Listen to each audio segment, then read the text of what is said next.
Subdued. Something that is subdued is quiet and low-key. "Good morning, Reginald," Frederick said. "Can you fix my hair?" "Certainly, my lord," Reginald said, as he grabbed a silver brush and began using it to tidy the prince's bedhead. "Thank you, Reginald," Frederick said. "I'm off to see Ella, and I want to look my best."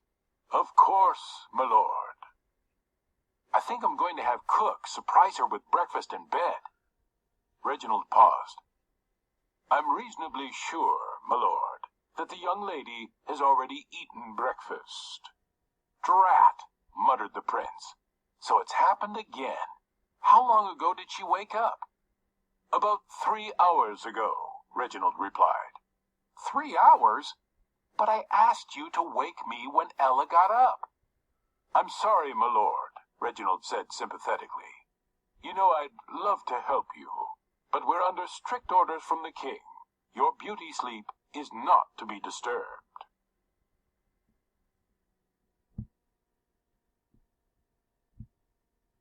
Frederick burst from his seat, waving away Reginald's brush.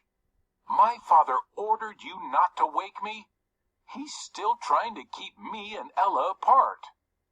He rushed to the door of his bedroom, then quickly back to the mirror for one last check of the hair, and then out and down the hall to look for his fiancée. Ella wasn't in her room, so Frederick headed to the gardens. He paused briefly to sniff a rose bush when he heard the sound of approaching hoofbeats. He looked over his shoulder to see that a large white horse was bearing down on him, tearing through the garden at a fast gallop, leaping over one hedgerow after another. The prince tried to run, but the golden tassels of his jacket caught on the shrub's thorns. Frederick tugged frantically at his stuck sleeve as the horse's rider pulled up on the reins and brought the steed to a halt.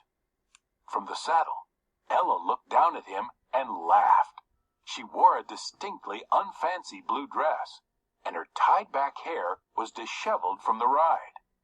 Her strong, athletic build and warm, healthy glow were a stark contrast to Frederick's slender frame and sun-deprived complexion.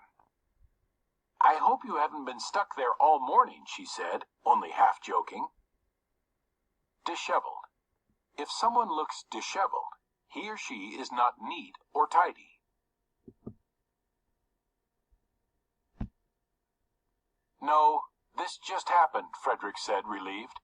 "I don't suppose you could possibly hop down and lend me a hand."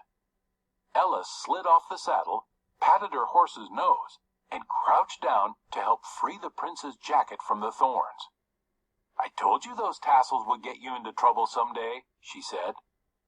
"But they're what all the most fashionable noblemen are wearing these days," Frederick said brightly.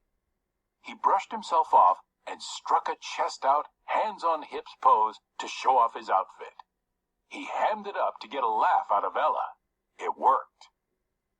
"Very nice," Ella said with a chuckle. "I'd love to see you up on a horse sometime," she hinted, petting her mare's pink nose. "Yes, I'm sure I'd look positively heroic up there," Frederick said.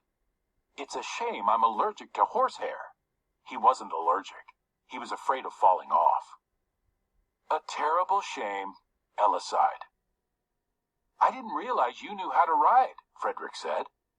"Considering the way your stepmother kept you under lock and key, I wouldn't have thought you had much time for equestrian lessons." "I didn't," Ella said. "Charles, your head groom, has been teaching me these past few weeks. I usually practice in the mornings while you sleep." Frederick changed the subject. "So, have you heard the song that Pennyfeather wrote about you? That bard of ours certainly has a way with a quill. The song is very popular, I hear. Supposedly, the minstrels are singing it as far as Silveria and Sturmhagen. Before you know it, you'll be more famous than me. Or even more famous than Pennyfeather. Though I don't really like the fact that he called you Cinderella. Makes you sound dirty and unkempt." "I don't mind," said Ella. "I was dirty and unkempt for years. I was always covered in soot and cinders from cleaning the fireplace, so at least I see where he got the name from." Speaking of names, said Frederick, have you noticed that the song refers to me as Prince Charming? My real name's not in there at all. People are going to think I'm the same prince from that Sleeping Beauty song or the Rapunzel one. Here, listen and tell me what you think. He called out to a passing servant. Excuse me, my good man. Could you please fetch Pennyfeather the Mellifluous for us? Tell him that the Prince and Lady Ella would like a command performance of the Tale of Cinderella. I'm sorry, my lord, the servant replied. Mr. Pennyfeather is unavailable. He hasn't been seen for days, actually. It's the talk of the palace.